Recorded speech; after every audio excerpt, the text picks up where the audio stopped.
If I take a gangbanger out of the four trade disciples in Chicago living in a housing project, and I take an 18-year-old mother who didn't finish high school, who's his girlfriend, there's still gangbanger out of the four trade disciple housing project, an 18-year-old poorly educated young mother. Making them marry doesn't change any of those things.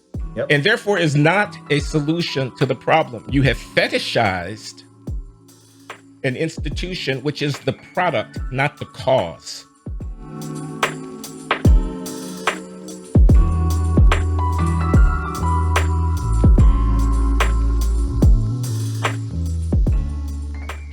Hello, Ian. Hello, John.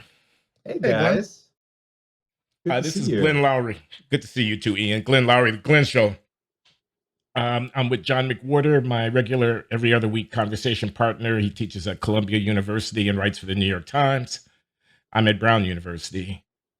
The Manhattan Institute sponsors The Glenn Show, and it's our honor this week to be talking with Ian Rowe, who is a senior fellow at the American Enterprise Institute and founder of the Vertex, as you can see, of the Vertex Partnership Academies. He is a charter school advocate and entrepreneur, as well as a public intellectual whose new book, Agency. What's the subtitle, Ian?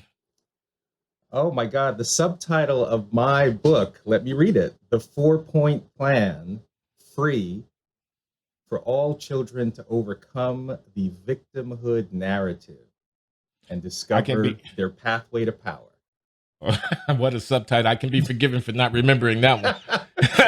well, the author forgot it, so I had to read it from the cover. 4-Point Plan to overcoming victimhood and inheriting your potential agency and power. Yes. So we talk about race, we talk about inequality. Ian's an old friend. We've been collaborating on one thing or another for years. We're both advisors to the Woodson Center, which receives 10% of the net proceeds from the Glenn Show as a contribution to their effort to empower disadvantaged communities of color around the country. Yeah, that's the kind of work that Ian. Yeah, Bob's been doing for 40 years what I'm embarking upon, or have been trying to embark upon for years. He is the standard. You are also a podcast host. Tell us about that. Yeah, I have two podcasts, actually. One is called The Invisible Men, and the other is Are You Kidding Me? With Naomi Schaefer-Riley. The Invisible Men, which I do with Nike Fazers, I've had the pleasure of having you both on. That's right. And The Invisible Men, actually, as you might remember, was birthed 30 years ago when Nike Fazers and I were students at Harvard Business School. And here we were, these two Black guys at HBS, and lots of possibility ahead of us. And that's when the incident in Los Angeles occurred.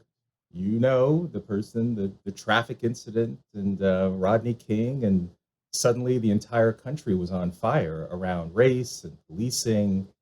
And here, Nike and I were at Harvard Business School, cocooned. And we thought, to some degree, invisible, because the narrative at the time was, if you're a Black man, you are an endangered species, right? You're gonna get shot. You're gonna get shot walking down the street. You're gonna get shot taking a shower. You're gonna get shot. You're just gonna get shot. Period. And and I mean, I'm being somewhat facetious, obviously, and that was at the outgrowth of CNN and 24/7 news coverage. So they had to fill the time with all sorts of narratives. And I remember how that felt. Yeah. Yeah. And Nike and I decided to make a film called The Invisible Men, that we got various Black men from the Harvard graduate schools, with Randall Kennedy. Professor Randall Kennedy was the moderator of this discussion amongst 10 Black men from the business school, medical school, ed school, law school, to give advice to Daryl, this imaginary 16-year-old Black kid who was growing up in forgotten USA. And Daryl was watching the news and had no idea that people like me existed. The Invisible Man. So we created that as a film 30 years ago and then resurrected it as a video podcast now where we feature incredible, primarily Black men, usually not as visible as the two of you, but people who are amazing, but unfortunately often get kind of hidden in the larger narrative. So that's my podcast. And the other one, Are You Kidding Me, with Naomi Schaefer Riley, is all about talking about systems that are supposed to help children, but in fact hurt them. Like policies like, let's just forgive $1 trillion in student loans, things that are supposed to help kids, but over the long term actually have quite an adverse impact. So those are some of my, 7 jobs, in addition to being an author and starting a school and all that. 91 is what turned me to. I've often said with Glenn that it was during the King affair and finding out that there was only one way I was allowed to think, and that seemed to be true even of the most educated Black people, if anything more among them, that there was only one way I was supposed to think. That was when I realized I didn't fit. I didn't think of it as Invisible Man, but that's when I thought, I'm all alone on this, and I don't know why. And I thought, nobody's crazy, but I thought something is really different with me, and I've got to figure this out. Yeah. Well, what's interesting? I remember when I first heard it occurred, one of my first thoughts was, what was he doing to attract that kind of attention from the police? Why was he running from the police? And I realized I wasn't even supposed to ask that question. No. I was just supposed to accept that he just kind of happened to be on the ground being beaten by the police, which was a terrible thing, but clearly I wasn't supposed to even ask. And that, to me, Heresy. it's like heresy. Yep. Heresy. Well, heresy on stilts with the George Floyd situation, no? Similar, again, a terrible, horrific incident that people should be jailed, as they seem to be.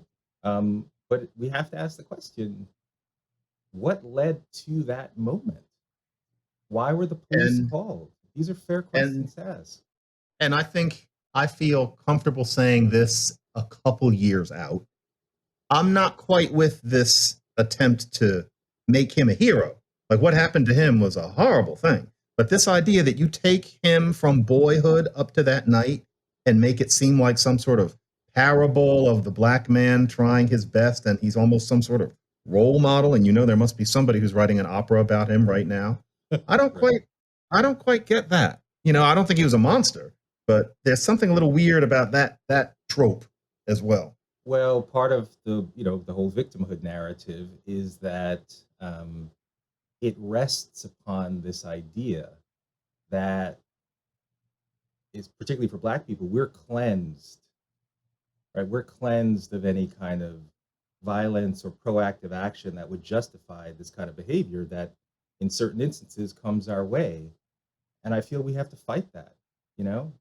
It doesn't mean that there aren't instances, particularly of police brutality, that should be prosecuted to the full extent of the law. Like that. But when we get to the point where you can't even ask the question of what were the conditions that led to these incidents, we are robbing our own people of agency. Right? We're robbing our own selves of the responsibility of our own behavior.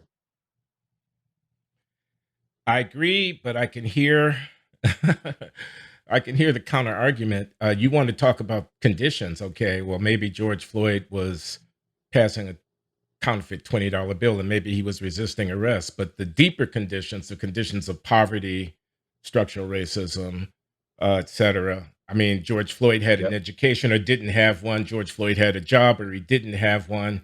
He came from a community where there were investments being made or were not being made. He was confronted by a system of which Derek Chauvin, the police officer, is merely an agent or representative, but the structures of power that suppress people like George Floyd run far beyond that, and that the lionization of the individual George Floyd is not a celebration of his way of life. It's rather seizing upon a symbol which is at hand, his murder by Derek Chauvin, to amplify our protest and discontent with the larger structural issues, so that when you fixate. He didn't have his shoelaces tied right. He walked with a limp.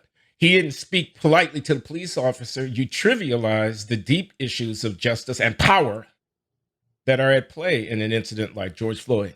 Yeah, well, that would be the counter argument. And I think it's a solid counter argument because there is wisdom in that. I mean, that is that's the complexity and nuance that in some ways I do try to address in my book, Agency, because I do see these two meta narratives that I think apply here, right? The kind of what I call the blame the system versus the blame the victim narrative, right? In the blame the system narrative, that's what you hear most of, particularly from the progressive left, which basically says, it's the systems, it's the lack, America itself is this oppressive nation that based on your race or your gender or some other immutable characteristic, the systems are rigged against you. George Floyd never had a shot, right? He probably didn't have access to great schools.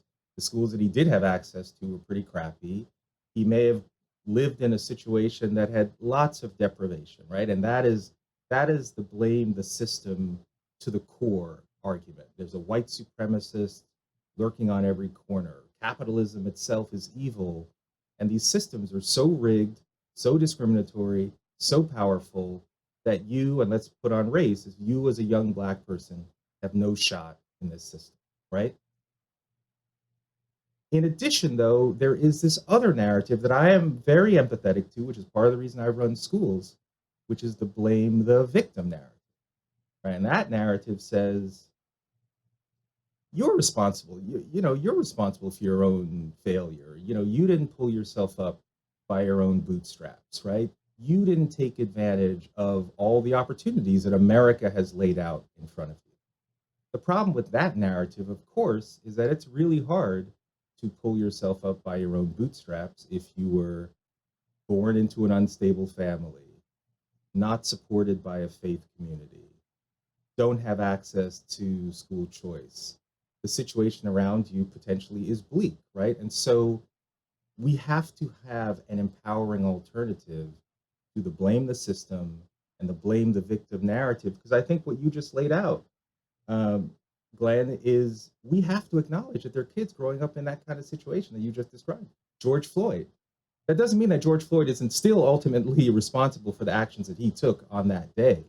But we do have to be cognizant of the conditions that we all should be working towards. And that's why I've put forth Agency and this framework around free family, religion, education, and entrepreneurship as my, I can't just shout in the rain. I have to put forth my empowering alternative for young people to embrace to get far different outcomes than George Floyd did. Can I ask you something, Ian? Yep. George Floyd, I don't remember the conditions. I'm making this up. I'm making him an archetype. George Floyd has a sister. I'm just guessing. And George Floyd's sister works as a school teacher, or George Floyd's sister works as a security guard, or George Floyd's sister is some sort of entrepreneur. George went a different way. We see that with this kind of Black family all the time. What is it that George Floyd's sister, in quotation marks, did that he didn't? My thought is always that part of it is what the Black community has been taught to see as a norm, not as ideal, but as a norm. I think there's a lack of a basic recoil towards a certain direction that there used to be more of. Nobody was perfect in 1950, but there was more of a recoil among more people towards going in a certain direction, and things changed in the late 60s. What is it that his sister did that he didn't, and how can we teach more people to do what his sister did? Or he has a brother who's a security guard and is doing just fine, or he's a plumber, but George kind of went the wrong way. What happened? I mean, it's a hypothetical, but if we are to hypothesize, both the sister and the brother you both described as being employed, so that is a fundamental that they're working. And so inherent in that is a certain level of dignity and discipline that comes along with having to show up for a job on time. It's likely that, again, this is hypothetical, but I would imagine that if they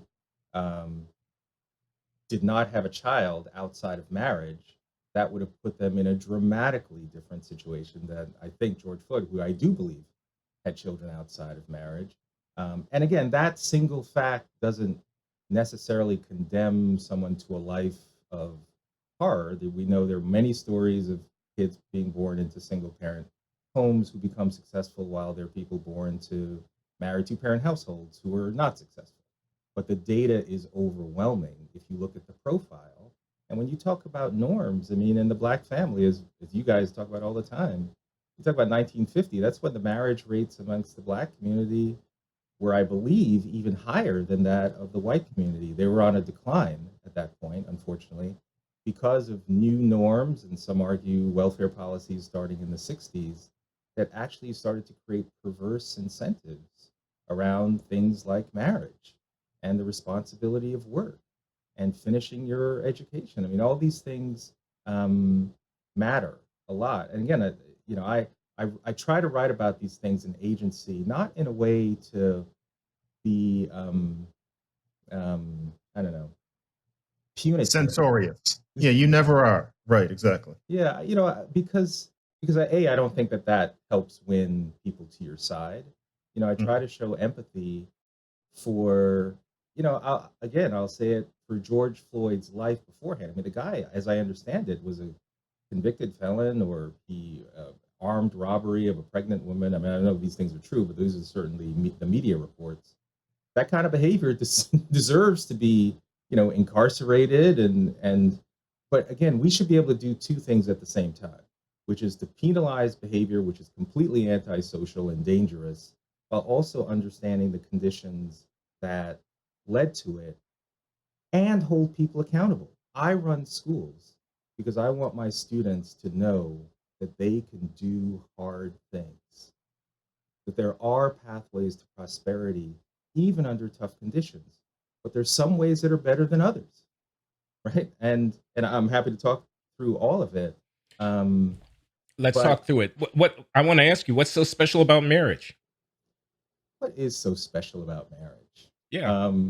Isn't what matters, excuse me, just to amplify the resources available to the child, the roles of parenting, which, I mean, if you look at some of the Scandinavian countries, for example, where marital rates have fallen and out of wedlock birth rates are relatively high, you don't see the same kind of, quote, pathology, close quote, as you see in lower class minority American communities.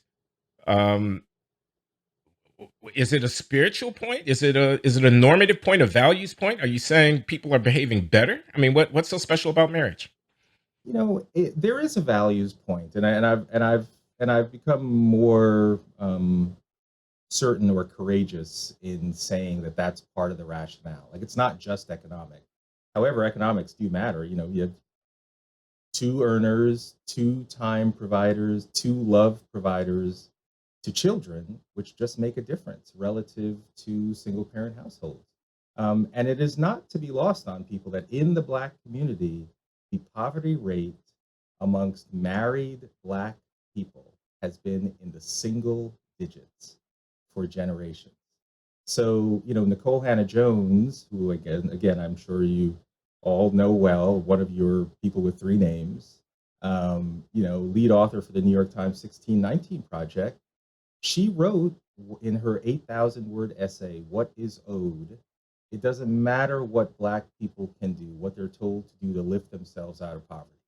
Doesn't matter if you get married, doesn't matter if you get educated, doesn't matter if you get a job, doesn't matter if you buy a home, doesn't matter if you save. None of those things can overcome 400 years of racialized plundering, end quote.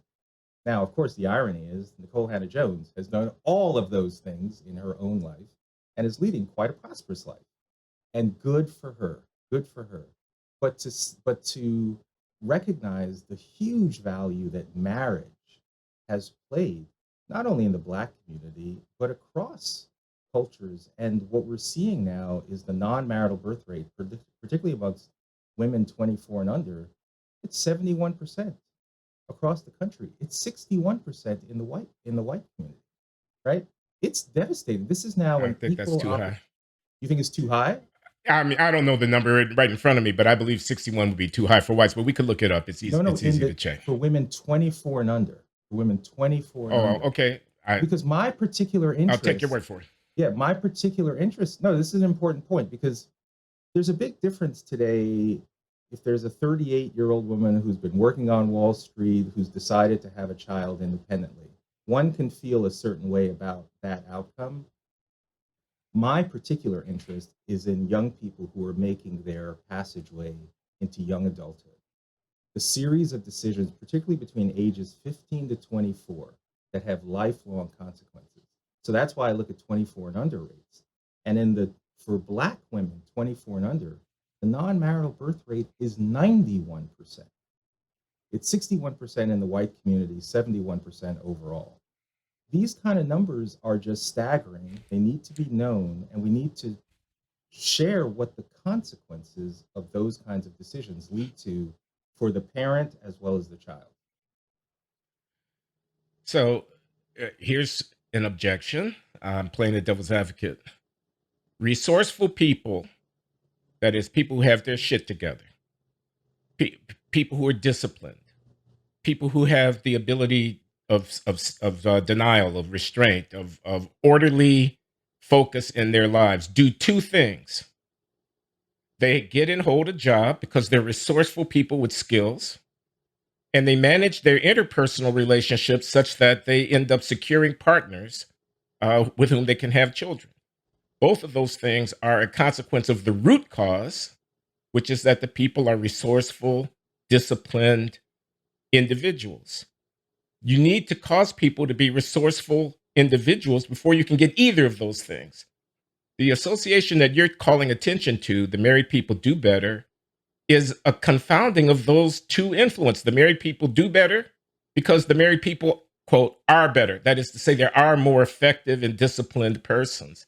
If I take a gangbanger out of the four trade disciples in Chicago living in a housing project, and I take an 18-year-old mother who didn't finish high school, who's his girlfriend, they're still gangbanger out of the four trade disciple housing project, an 18-year-old poorly educated young mother.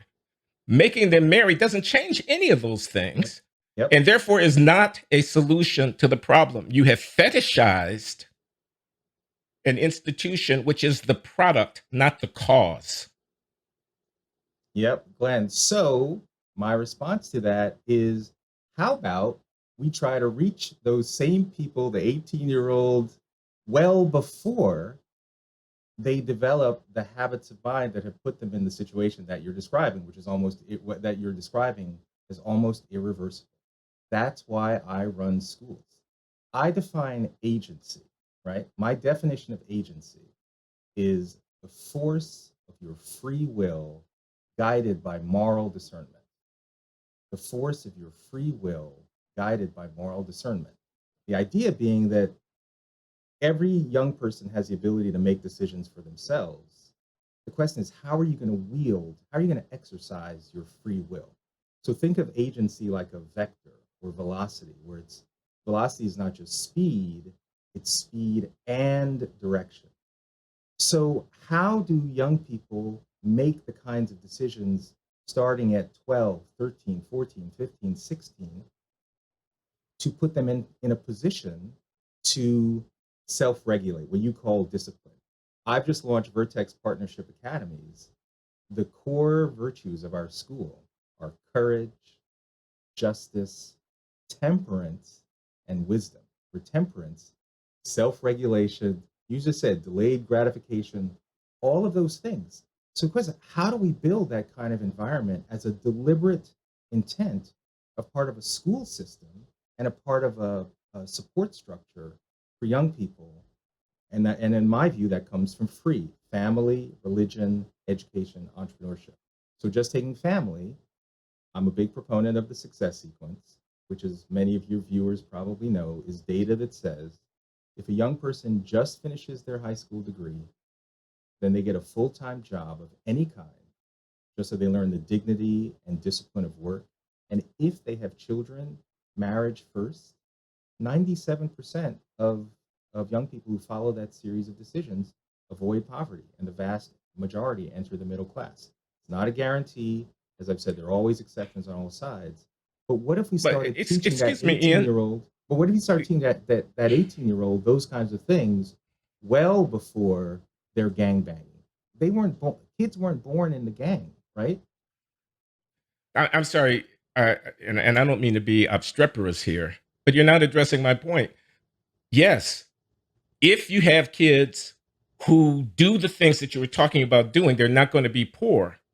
It doesn't follow from that if I take kids and who are otherwise I mean, I'm making a resourceful kid. I'm making a resilient kid. I'm making a self-disciplined kid. I'm making an effective person.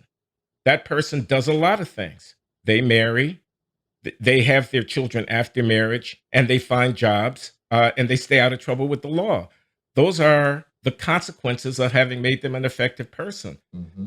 They're not the causes of them being an effective person. That's the point I'm making. You talk about the success sequence as if there were a formula. You can succeed in life if you do the following things. And what I'm saying is, I think there may be a fallacy there, just as a matter of logic. You will succeed in life, and when you're an effective person, and when you're an effective person, these are the things that you will be doing. You'll be succeeding in life on your job. You'll be succeeding in life in terms of being a good citizen. You'll be succeeding in life in terms of being a good parent. And all of that came from the fact that you had a very good moral and cognitive education at a very fine school. Fine, I'm for building such schools. I applaud you 100% for doing so. But you will be creating effective people about whom a number of things will be true, but you will not have demonstrated a causal connection between those things and the successful outcome. Right. So I actually, perhaps maybe unlike other proponents, I actually don't see causality in the way that causality is usually, I think, referred to, meaning that someone can do quote unquote all the right things and still not be successful. It's like life is probability, right? So we have a class called Pathways to Power. In that class, we're going to say, regardless of your conditions that you're currently living in, here are the series of decisions you're going to face in your life. You're going to be making decisions about relationships. You're going to be making decisions about education, about work, about the timing of family formation. Here's some series of decisions where the data shows the resultant life conditions is X. You'll avoid poverty. Or the resultant life conditions are Y. You'll be more likely to be in poverty, or other outcomes. And ultimately, we say to each young person, it's your choice. There is no guarantee, regardless of the situation that you are born into. But all we can give young people is the best information to make decisions for their own life and a sense of agency, that their decisions matter. So if they take all this information, still make the kinds of decisions that you're talking about that put them on the wrong track, that is going to happen. That is the freedom, that's the price of freedom. I mean, unfortunately, we are going to have people of all races who make quote unquote good decisions, and we're going to have people of all races who make quote unquote bad decisions. That's the price of a free society. And so I think sometimes people want, we want equity, or we want the same outcomes, we want everyone to be great. Everyone won't be great. And I think the best we can do is provide a moral structure, the collective wisdom of what we know to be true about what a life of flourishing usually means. And in my observation, that's usually strong family, strong faith commitment, strong access to education, and work and entrepreneurship. That's what my observation has been. And I feel an obligation to teach that to young people, and hopefully they follow suit, but there's no guarantee. I don't know if that addresses your question. No, you're a teacher, and you're defending a pedagogical posture that you've adopted that you think will lead to people being more effective in their lives. And I'm for that. And I'm a social scientist who is a little bit prickly about what I take to be causal statements that the data don't necessarily support. And it's a technical point that probably shouldn't detain us very much. I mean, I'm sorry, John, I know you're getting ready to say something. I'm going to just offer one more thing. You should marry because it's the right thing to do. You should order your life in accordance with deep commitments of faith because it's a better path in life. You should pursue education because it allows you to realize your full human potential. And you should not sit on your ass. You should get out and be busy, working, building, creating. These are virtues. They are not formulas. They're not instruments to succeed in life. They are better ways of living. Mm. To the extent that we sell them based on a formula for success, to some degree, we concede a really important ethical point, which is right living is its own reward. Wow. Ian, oh, go ahead. No, I was basking in Glenn's wisdom right there.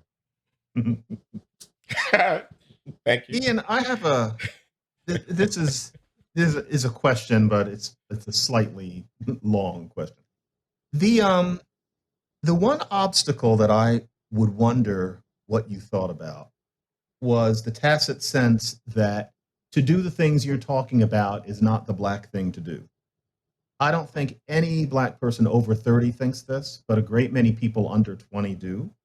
And I'm not sure I have the answer as to how to cut through it. A lot of it is what Orlando Patterson calls the cool pose, and is violently dismissed by every Black social scientist, but we all know that that's real. And I was listening to an episode of the National Public Radio show This American Life the other day. You have to listen to the other side, and I was kind of trapped in the car. And so I was listening to them, and they're covering 3 Black or Latino or kind of Black-tino teenagers who are given opportunities to go to Ivy or close to Ivy League colleges. And with one of them, she works really hard, and she's the kind of person you're talking about, and it works out. With the other 2, it doesn't quite. And this is not 1966. We're talking about people today. And they interview these kids who are now grown-ups. They are, bright, articulate people. And predictably, this white progressive show is trying to imply, without hitting you over the head with it, that the system did these kids in, that there was just too much that they couldn't deal with. They weren't raised in the right way. They were raised with limited opportunities. These schools are white enclaves full of people who don't understand them. How could we have expected the 2 who didn't make it to do any better? But you could listen between the lines and you could see that both of them as kids, and also I think maybe as grown-ups, but as kids, they were infected by a certain sense of the white world as alien and menacing, which is a little bit beyond anything that they were going through now. We're not talking about how they would have been treated in a white school in 1975. This is now. And, at Fieldston, how many people were really giving them racist shade today as opposed to 40 years ago? And you can kind of tell that both of them had a basic sense that real Blackness is somehow different from what all of these people with blue eyes do. And I couldn't help thinking that had to have played a part. And it also reminded me of conversations I listened to Black teenagers having on the train in New York City all the time. And there's a certain kind of person listening to this saying, there he goes with an anecdote. But if I told an anecdote about how one cop bopped me over the head, that would be seen as a parable Right. for the That whole would be a nation. universal story. Yep. Exactly. Universal truth. So in this case, I remember I was watching, he's 17, I'm assuming. He's a Black kid talking to a Black girl. They were having a very lively and even profound conversation. But what she was saying was she was resisting the gangbanging attitude. And this guy said, and he wasn't particularly hood himself, which made this even more poignant. He said, well, I guess I'm just going to have to be Black by myself. Now, he didn't know anybody was listening, but what he meant was that it's Black to be a thug. And he's not rare. He's not an anecdote. He's a whole ethos. What do you do about that? Because what a lot of kids are thinking is to do all these polite things is to not be a proper Black person. It's to be disloyal. And what makes it worse is that a lot of them would deny it if you said it. But that is what they're thinking. How do you cut through that? Yeah. So, I am a Jamaican immigrant, right? So my parents came to the United States in the mid to late 1960s, during all sorts of tumult. They had eyes wide open in terms of what they were stepping into, in terms of all the racial strife, the riots, everything going on. But they still came to this country believing there was opportunity here. And, there you go, old school. I will always remember my dad saying that in Jamaica, he was a man. he was a man. It wasn't until he came to the United States that he realized he was a black man. And that had real meaning. And frankly, he tried every which way to ensure that I never adopted this idea of being a black man in the way that it was associated. Because to be a black man meant that you didn't strive, again, in this very negative way, because I'm very proud of our heritage and who we are as people, but in the way that it is often presumed. I think it's what you're talking about. A black man doesn't strive to excel, doesn't strive to be a great father, and that's a trope that's horrific and terrible, and we should be doing everything to destroy it. But it is interesting. It's real. I mean, when my dad used to say it, I didn't quite get it at the beginning, but as I started to rise in my own experience of what it meant to be black in this country, I mean, and by the way, it's perpetuated in lots of different ways. Because there's always this undercurrent of black being the inferior position, right? Oh, yeah. So just 2 weeks ago, the National Assessment for Educational Progress came out, the nation's report card, to reveal the reading and math outcomes for 9-year-olds across the country. And the reason this one was important was that it was also done right before the pandemic. So it was our first real evidence to see what has been the impact of all these closures, and it turned out the data is pretty terrible, right? But there's a Forbes story on it. But the only thing, so reading outcomes decline significantly. But in almost every story, the point that's made is that the gap between black and white students widen, right? Always creating this narrative, damn, those black kids are always in this inferior position, certainly relative to whites. But and so that's a real gap, that's a real disparity, and I have thoughts on what we should be doing about that, like running great schools and such. But we never acknowledge the fact that the majority of white nine-year-olds can't read in this country. And it's almost always setting up this dynamic where the white standard is the standard and black kids are trying to reach it. I have no interest in a block of black kids equaling the performance of a block of white kids when white kid performance is mediocre. That's universal mediocrity. And so there's always this undercurrent of, yeah, being black is always less than. And I'm trying to crush that ideology. In the schools I lead, we only have black and Hispanic kids, right? We're not waiting for a group of white kids to show up to suddenly have a great education, right? Ian, tell us, where are these schools? So for the last decade, the schools I led, those were elementary and middle schools. They were in the South Bronx and the Lower East Side of Manhattan, all through 8th grade. And that was amazing, and we did some wonderful things, but it's also heartbreaking. Every year we had nearly 5,000 kids on our wait list, almost all low-income kids, almost all black and Hispanic. And, our first classes are now finishing college in schools like Yale and Howard. And it's really wonderful. But one of the things the yearly challenge when our kids ended at 8th grade was the question of where do they go to high school? Because in New York City, it is, it's a beast. In the district in District 12 in the Bronx, where we just launched our school in an old Catholic school building that had been empty for 10 years. Of the 9th graders that started in 2015 at these high schools in the city, only 7%, 4 years later, graduated from high school ready for college, meaning that they started 9th grade and dropped out, or they actually did earn their high school diploma 4 years later, but still could not do math nor reading without remediation, which is just, it's criminal, right? But this has been going on for generations. So I determined to create, now launching a new network of high schools, a charter management organization that runs international baccalaureate high schools organized around the 4 cardinal virtues of courage, justice, temperance, and wisdom, and dedicated to the idea of democratic discourse, viewpoint diversity, individual dignity, equal opportunity, not racial equity, equal opportunity for individuals. Well, all the kids are Black and Hispanic, as you told us. Yes. Ian, I'm afraid that by 11th grade in that school, this is going to be the most cynical asshole thing I've ever said. It's going to get quoted. Oh, I doubt that, John, but go ahead. Okay, so we're going to get this on tape. So whatever you're about to say. Yeah. Well, we've got some whoppers to compare it to, so go ahead, John. By 11th grade, 9 out of 10 of the kids are going to have Caribbean or African parents. That's what I'm afraid of. So actually, it's John, that's so interesting you say that. That's frankly what I'm afraid of, because of what I was just talking about, that the cool pose, what it is to be Black. It affects we natives, I think, more than kids with immigrant parents. Well, what about that, Ian? Who are the kids in your school?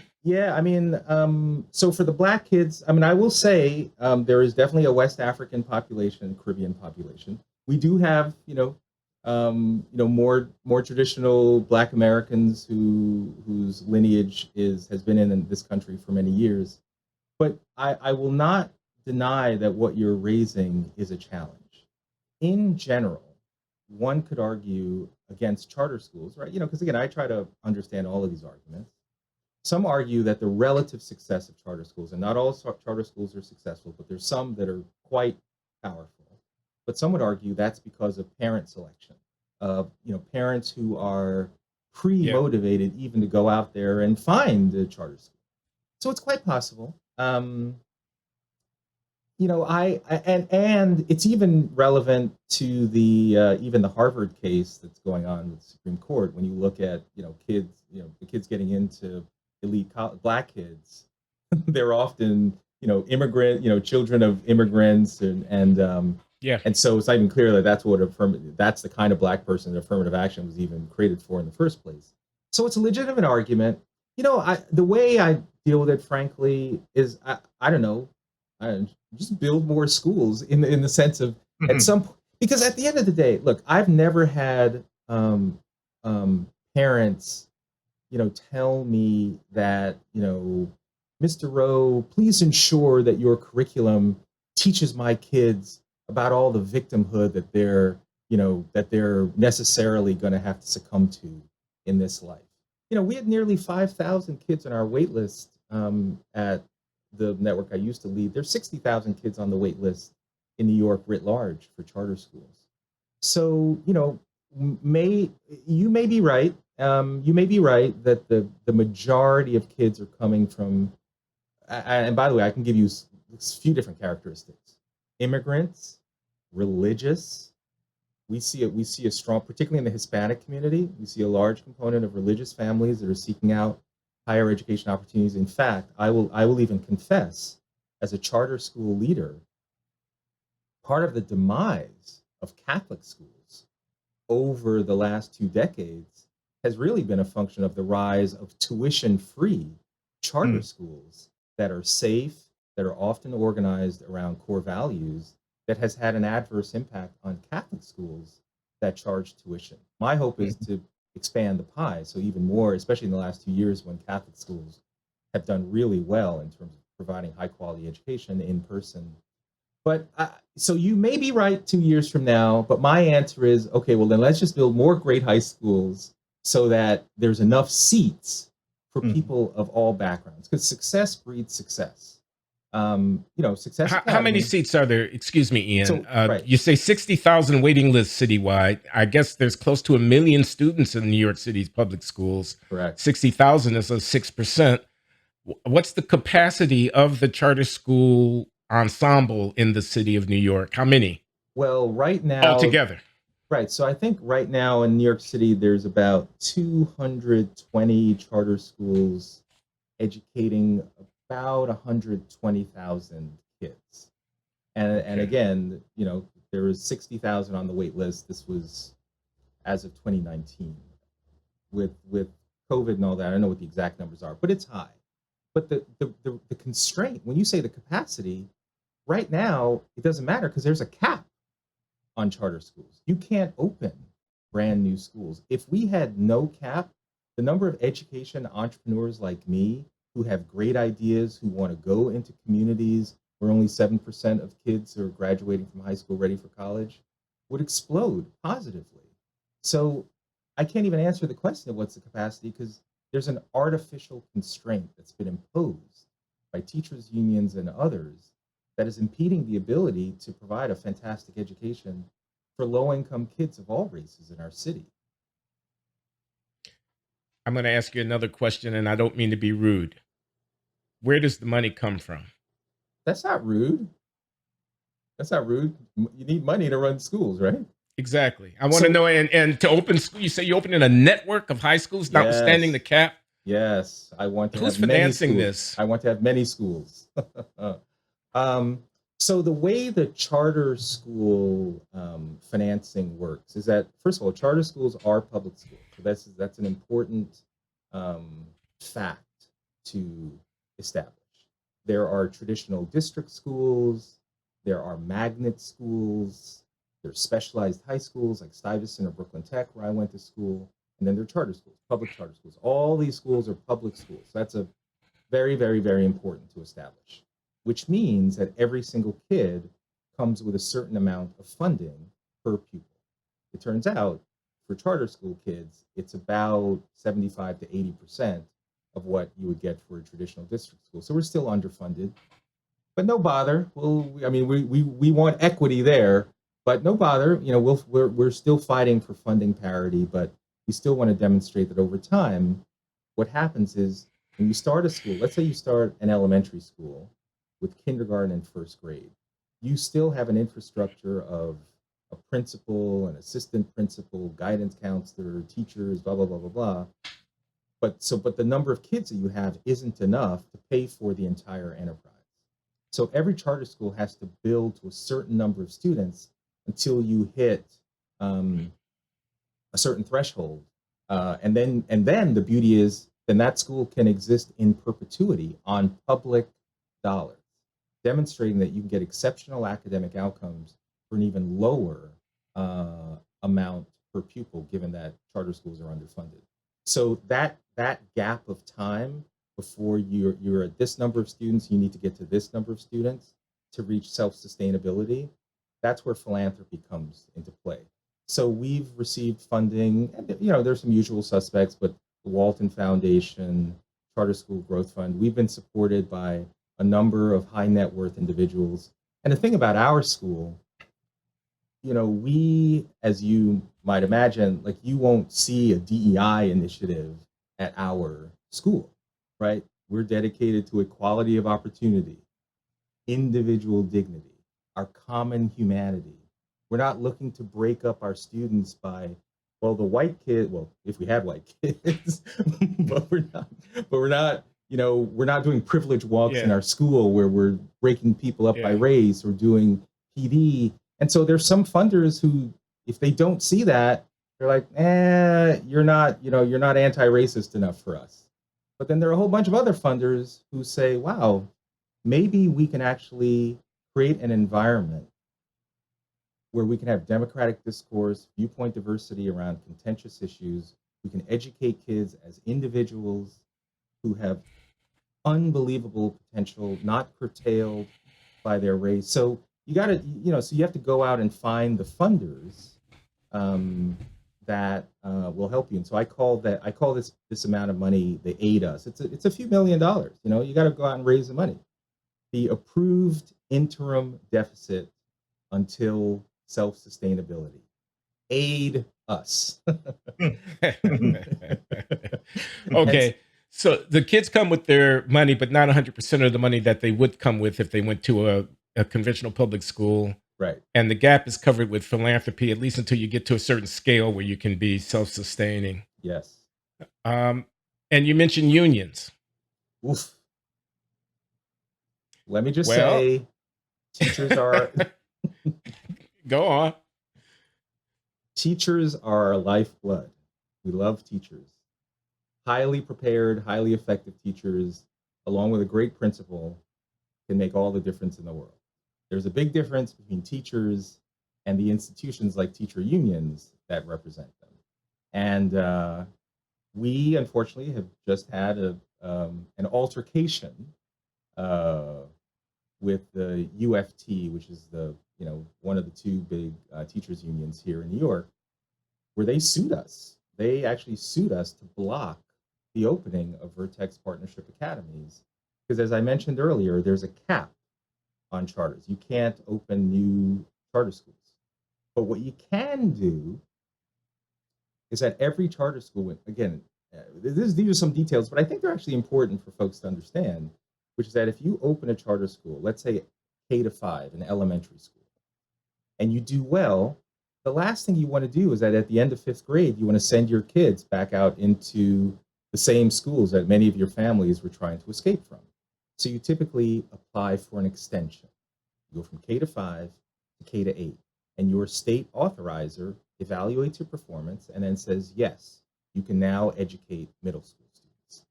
The vast majority of charter schools end at 8th grade because high school is a completely different beast. It's more expensive, more complex. You need teachers with more subject matter knowledge. It's just a different animal. So,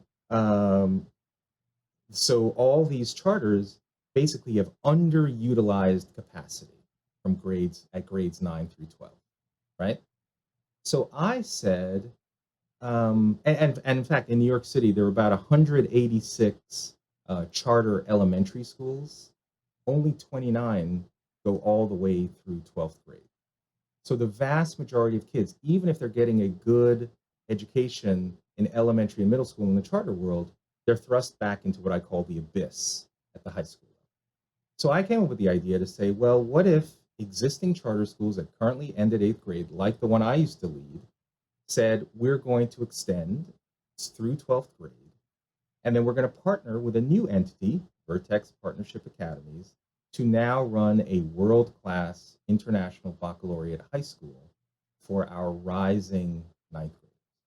Completely legal, elegant, beautiful, because for the schools that were only running through 8th grade, they don't want the burden of actually running a high school, but they want the ability to provide a guaranteed option to their kids.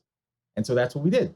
And the unions came after us and they said, no, you're trying to get around the cap, you're breaking the law, you're bad people, so we had this hanging over us for months, that the unions, because, to some degree, I think the unions, they have a budget for frivolous lawsuits. So that they know that even having a lawsuit will hurt, people who may want to give funding, or even parents that want to go to school. It's like, oh no, there's a union suing you. But the good news is that on August 16th, a New York State Supreme Court judge heard actually August 15th was the day he heard the arguments. August 16th was the day he issued the ruling, which said the case is completely dismissed. The union had no standing to even bring the suit in the first place. The union can't close a school that's been authorized by the state of New York. And then he went further and he said, you're claiming that this organization is trying to break the law by getting around the charter cap? No, every single charter school has the right to extend, to do what's called a grade extension. So these schools are fully in their right to partner with a Vertex Partnership Academies if they want to run a great high school and outsource its execution. So in this sort of jujitsu move, the fact that the unions did this overreach has reaffirmed a right that many charter schools weren't knowing that they could really exercise. And so we are now the union slayers, or at least I'll take that description on. But I have a question. Yeah. Congratulations. So my question is 50,000 citywide, 60,000 on a waiting list. That's a lot of families. Yep. Who can't get in because of a cap. Yes. That looks like fodder for political movement to me. Well, organize those people to get to the state assembly and say, what the heck is going on? Whose side are you on? We're the families with the kids. We want what we want, and we're not getting it.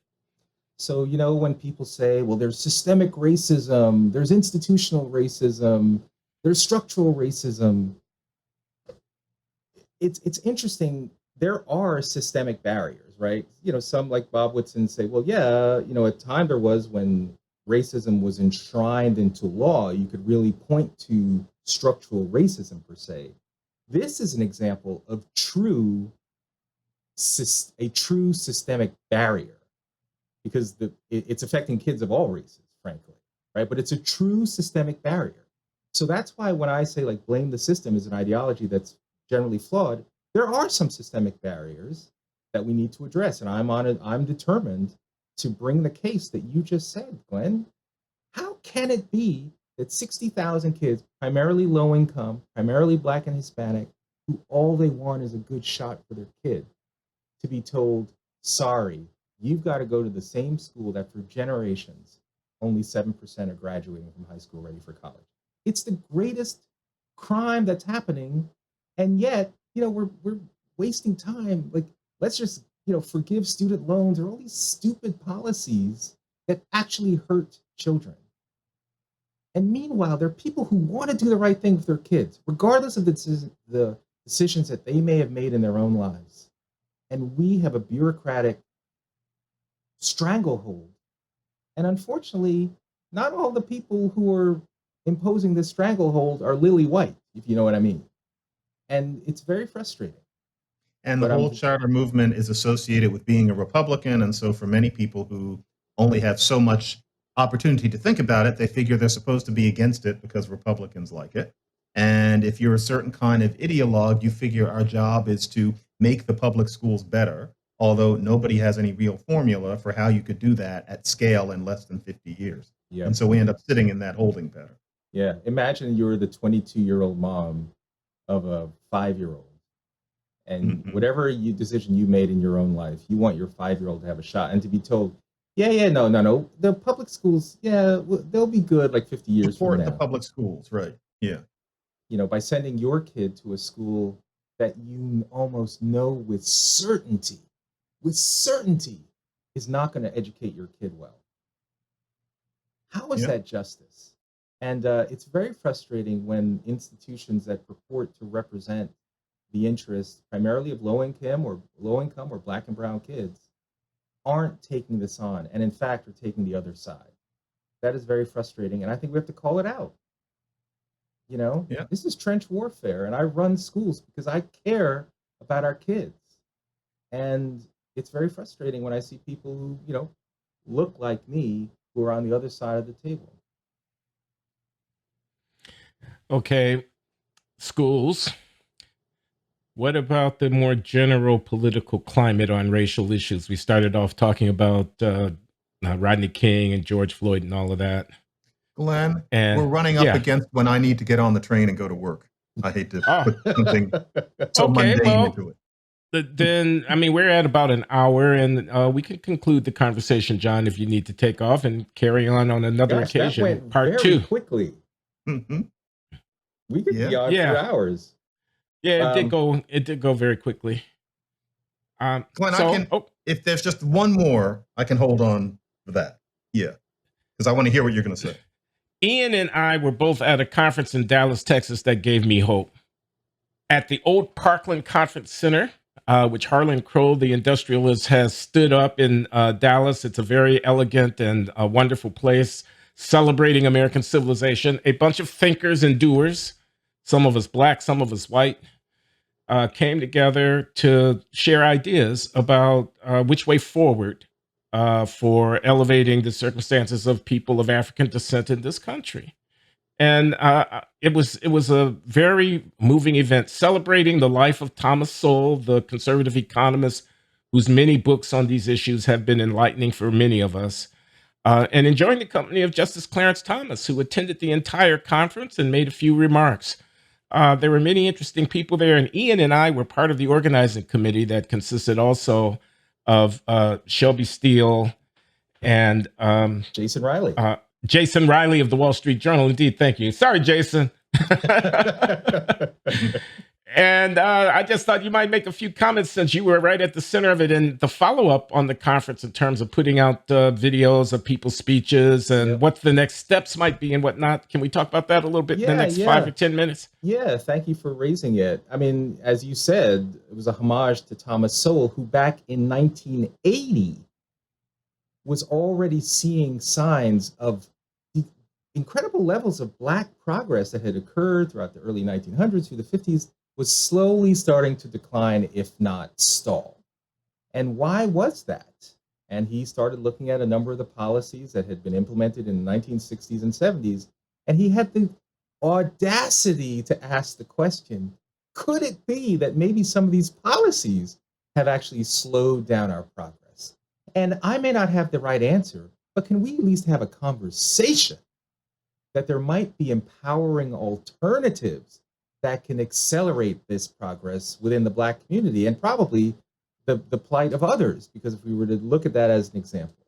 So he, in 1980, at the Fairmont Conference in the Fairmont Hotel in California, he held something, it's more known as the Fairmont Conference, but it's also known as the Empowering Alternatives Conference. He got together, as Glenn said, a young Justice Thomas, who he wasn't a justice then, a young Clarence Thomas, Bob Woodson, Milton Friedman, some amazing researchers to talk about crime, employment, education, particularly as related to the Black community, to talk about alternatives.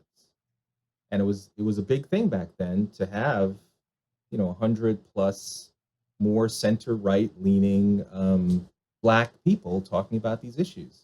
There's film of it online, by the way. There is film of it, and maybe we'll add that to links for this.